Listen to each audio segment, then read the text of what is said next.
Good afternoon, children. Let us continue with the last session of law of variable proportion, where we have discussed about the relationship between the tabular presentation of law of variable proportion and the diagrammatic presentation. The next topic that we will be taking up over here is the relationship between marginal product and total product. Your book is taking up average product, relationship between marginal product and average product first. That makes no difference. You can go according to your book, or you can go according to the video wise. So let's start. We will be taking up the relationship between marginal product and total product first, and you can refer to the schedule and to the diagram as you are already shown. We will be showing you the clipping of both the things also, so that you can understand the things, right? So the first relationship that talks about the marginal product and total product is that it says that when marginal product rises and corresponding to the increase in marginal product, which is shown in the table column 4, where marginal product is rising from 100 to 160, right? It is rising from 100 to 160, that is still 4th unit of labor. The MP curve corresponding to the marginal product, the shape of the MP curve, it is also positively inclined. You can see till point M, where L1 unit of labor is used, till point M, the marginal product curve is positively inclined or positively sloping. And because of this, TP is increasing. The point of inflection part, you can see the TP curve is increasing at an increasing manner. This is the first relationship between marginal product and total product. The second relationship between marginal product and total product is that when MP falls, you can again refer to the schedule, where after 160 MP has started to fall from 160, 130, 100 and so on, and then you can refer to the diagram also, that after point M, where that is the maximum point of marginal product curve, MP curve has started to fall. MP curve is negatively inclined, and corresponding to this, TP curve is increasing at a diminishing manner, right? We have already talked about that in the total product curve increases at an increasing rate first, and then it increases at a decreasing rate before point T. This is the situation of TP curve, right? Then third relationship between the MP curve and TP curve, or marginal product and total product, is that when MP is 0, that you can see at L3 unit of labor in the diagram, it is referred, where MP curve is intersecting the x-axis, right? It touches the x-axis. Here MP is 0, and corresponding to this or resultant of this, the TP is at its maximum. Point T in the first panel of the diagram is shown, where the TP curve is maximum, shown with the help of point T. Alright, so when MP is 0, total product is maximum. And then the next point, the last point between the relationship between these two, is that when MP is negative and corresponding, or MP is negative, you can see the 10th and 11th laborer is used in the schedule, where minus 50 and minus 60, that is the third stage of production, negative stage of production. The MP curve, the MP marginal product is negative, and corresponding to this, the marginal product curve goes below the x-axis. TP curve declines and becomes negatively inclined. That you can see that after point T, that is the maximum point of total production curve, the total production curve has started to decrease, or it has become negatively inclined. This is the relationship between total product and marginal product. Then next relationship is for the second panel, that is relationship between average product and marginal product. That can also be compared with the help of the schedule and the diagram. The first point in this relationship is that when AP is rising, you can see that initially AP curve is lying below the MP curve, right? So we say that when AP curve is rising and MP curve is above it, you can see that, right? MP curve is lying above the AP curve, because MP is greater than AP. Now you can refer to the schedule. Earlier, at first labor, both of them they are equal, because from point to origin, both of them they are equal, and then they gradually separate according to a predecided format. MP is 120, whereas AP is 110, 140 is MP, then 120. So what we can see that AP is less than MP. So what we are saying, that when AP rises, MP curve is above it because MP is greater than AP while rising. That means MP is greater than AP, while AP is rising, MP is greater than AP. This is first relationship between marginal product and average product. Then second relationship is when AP is at its maximum, that you can refer to L2 stage of production where MP curve is intersecting the AP curve. That is the second stage where AP is maximum point. Now MP while falling, MP has started to fall after point M, they are intersecting. The MP while falling intersects the AP curve at the point where they both are equal to one another, that is MP is equal to AP at this point A, and L2 unit of labor is employed over here. Then third point between the relationship is that when AP falls, you can see that after point A, AP has started to diminish or fall. When AP falls, MP curve goes below it. You can see that MP is lying below AP curve. As MP is less than AP, you can again refer to the diagram. While AP is still positive, shown by the table data also and shown by the curve also, AP is 83 positive, 77 positive, while MP is 50 negative and 60 negative. So what we say that when AP falls, MP curve goes below it as MP is less than AP while falling. That means while MP is falling, MP is less than AP, while AP is rising, MP is greater than AP. This is the relationship between average product and marginal product. Now the next thing that we wanted to discuss about over here is that what are the reasons. We have studied the three stages of production also. I suppose that is clear to you all, right? The stage of increasing returns, the stage of diminishing returns, and the stage of negative returns while I was drawing the diagram and discussing that all to you. Now the question comes is why does it happen, or we can say what is the explanation to the law of variable proportion. So the way we have seen the three stages, similarly we have a different reason for each and every stage. So first we'll take up the reason or causes for the increasing returns, right? So first cause for the increasing returns to a factor is fuller utilization of fixed factors.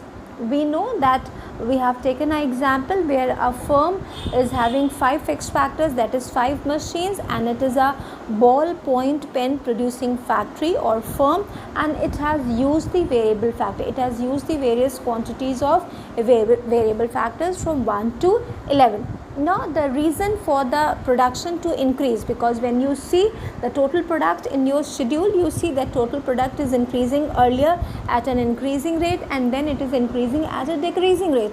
We wanted to know the reason for the increasing returns to the variable factor. The first reason is that the fuller utilization of fixed factor, that is the fixed factors which were 5, they are better utilized or they are completely utilized in this stage. Let's see.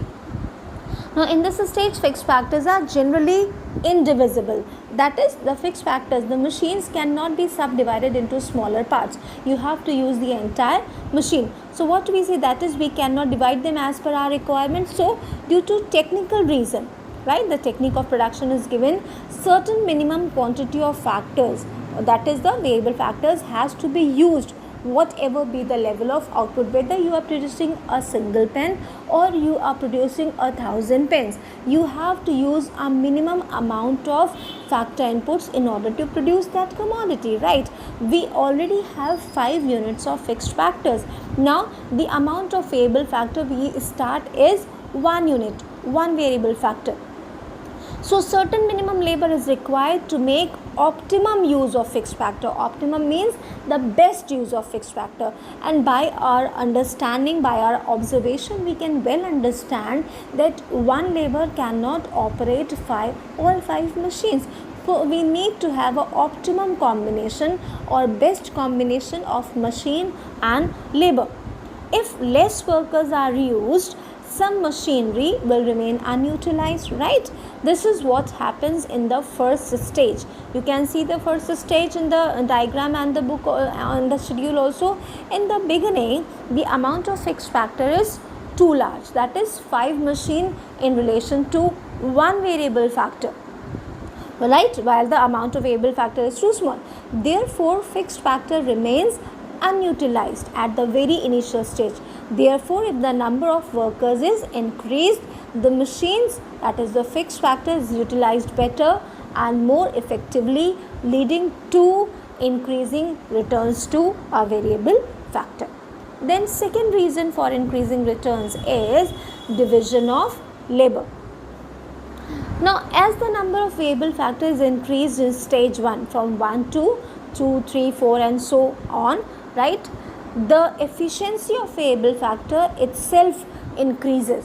This is because of the division of labor and specialization. In the very beginning, we said that all the 5 machines, they have their individual task. That is, every machine is producing some part or the other part of the body. So they are already given. Now, when the number of variable factors are enough with us, we can give the we can divide the assignment of production to the variable factors according to their skill and talent, that is the specialization and division of labor. And this is because of the division of labor and specialization that with more laborers, that is the variable factor, it is possible to divide the work among the laborers according to their skill and aptitude. This results in a specialization and increase in efficiency, resulting to increasing returns to a variable factor. These are the two reasons for the increasing returns to a variable factor.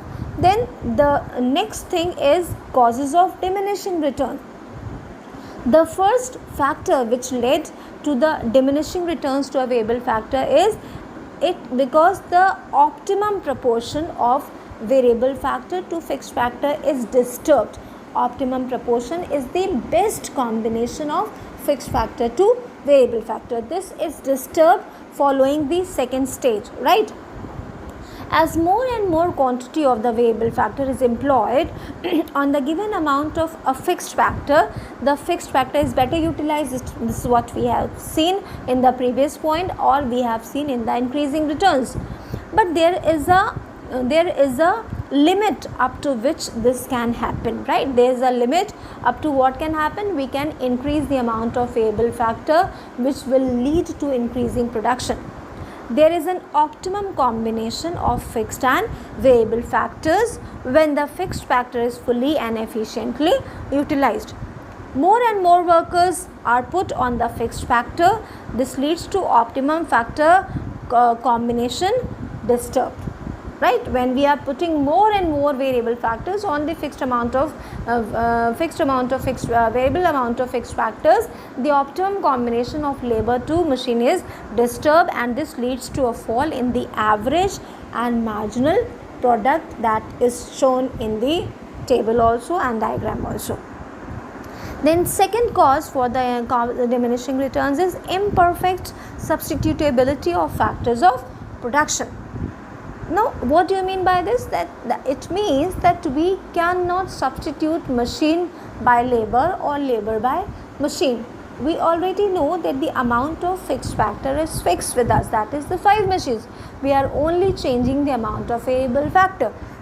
Now, up to some stage, we can substitute one factor for the other factor. For example, more labor can be employed in place of capital. But there is a limit to which we can one input can be substituted for the other, that is the labor can be substituted for machine. Therefore, diminishing returns will operate because we cannot effectively substitute labor for capital. Right? And then the next and the last thing is the causes for negative returns. Now, the first cause for negative returns is overcrowding. If we keep on adding variable factor, which is labor here in this case, with the given quantity of fixed factor, this will lead to overcrowding. Overcrowding means more than required laborers are employed on the fixed factor, that is excessive variable factor, right? There will be lower availability. The result will be there will be lower availability of tools and equipments per worker. This will cause a fall in productivity of each and individual labor. Moreover, if there are too many workers on the given amount of fixed factor, they will come in each other's way, right? They will disturb and others. So too many cooks spoil the broth. This saying will aptly apply to this situation. Then next is management problem. Use of too much of variable factor, that is like labor, or also it will create the problem of effective management. When there are so many workers, they may shift the responsibility to others. That is what we can see in our practical life also, that when individuals are not given specific tasks, if a group of people, if a number of people given the task to be done, they will not take the individual responsibility, and when the task is done, when the work is spoiled, or you can say when the time is over, each one will be shifting the responsibility to the other because nobody was given the specific responsibility. Same is happening over here also. In order to increase the production, we are only increasing the amount of variable factor without realizing that no individual labor is given a specific task, right? This will happen. They will shift the responsibility to others, and then it becomes difficult to manage them. The laborers may avoid work. All this situation will lead to decrease in efficiency of the labor. This is all about the explanation to the three stages of law of variable proportion. With this, we have come to the end of this part. Now, the last content that is left in this chapter is in answer to a question, and the question is that in which, that is often asked in your examinations also, apart from other questions, that in which stage a producer would like to operate. Now, the straight answer to this question is that a rational firm or producer would like to operate in stage 2. But we'll come to this conclusion by the process of elimination. That is, we'll discuss all the three stages, and then by eliminating rest of the two stages, we'll come to the conclusion that why the producer is deciding to produce or to be in stage 2. Now, under no circumstances a balanced producer would like to operate in stage 3, because you have seen that stage 3 is a stage of negative returns. Over here, marginal product of the variable factor is negative, and therefore the producer can increase his total product by employing less of variable factor. And it's not only here that we are seeing marginal. When marginal is falling, the consumer, the producer, every time you have seen the concept of utility also, you have seen the consumer's equilibrium also, and here also when marginal productivity we are talking about, here also we see that when additional, that is what is added to the existing one, when it is giving a loss to the producer, it is good, it is wise for the producer to to employ less of variable factor in order to increase his total product. Even we can say, even if the variable factor is free, the rational producer will not like to employ additional unit of it. After all, why would a firm incur expenditure employing an additional worker if it results in decrease in total product? So sometimes the stage 3 is also termed as a stage of economic absurdity or economic nonsense, right? Then the second thing is this is the elimination of stage 3. Then we come to stage 1. A rational producer would not like to operate in stage 1 as well. Now, when I say the producer would not like to operate in stage 1, it means he will not like to stay in stage 1, right? Definitely he'll have to go through the stage 1, but he'll not stay back, he'll not restrain himself to stage 1 only.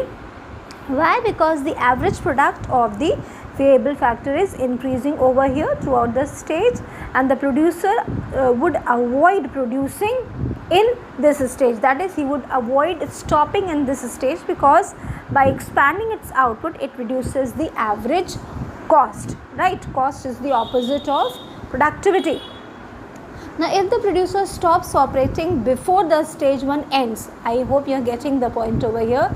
If he stops producing before the stage 1 ends, he has to go through the ending of the stage 1 and has to enter to stage 2, right? It means that he is not taking full advantage of the rising productivity, that is the average product of the variable factor. The firm has an incentive over here in the stage 1 to employ more of the variable factor throughout stage 1, because by employing them it can increase the average product, reduce average cost, and thereby increase its profit. This means that total profits increase if production is expanded beyond the region of rising average product, that is stage 1. So it is obvious that the rational producer will not like to restrain himself to stage 1, and stage 3 he will not go at all. So by the process of elimination we come to the conclusion that a balanced producer would operate in stage 2. He will go to stage 2 and stay there, exactly where a producer will want to operate and produce within this stage depends upon the price of the factors of production, right? And all the 3 stages, they are already explained to you, that is the stage of increasing returns, diminishing returns, and negative returns.